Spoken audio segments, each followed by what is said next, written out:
Good Saturday to you all, Houston. I'm meteorologist Addison Green, and we dodged a soggy bullet out there this weekend without having to deal with a named system out there in the Gulf. Instead, this tropical disturbance will just bring scattered showers and isolated thunderstorms over the course of the day today as it moves further inland away from the Houston metro area.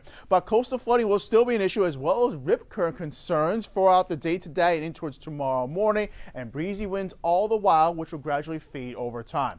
So that disturbance is making its way away from the coast areas, hence it's been dropped down to a 0% chance of development in the next 2 to 5 days. But we did see in the early morning hours subtropical storm Anna forming, our first named storm of the system, the 7th year in a row we have seen this being the trend.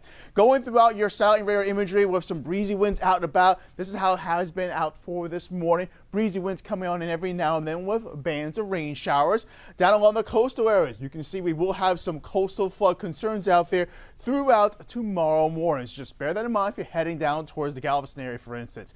Throughout your day today, we'll keep those rain shower chances around, temperatures reaching a high roughly around 80 degrees. And as you make your way throughout this afternoon, you'll be seeing bands of scattered showers come and go from time to time. It should all start to fade away as you make your way throughout the day tomorrow, and rainfall amounts won't be adding up to a whole lot. It'll mainly be a thing out towards our western counties. Here's a look at your 7-day forecast with scattered shower chances diminishing over time. But as we see that trend being the case, we'll see our temperatures rising. 90s are back in our forecast by the second half of next week.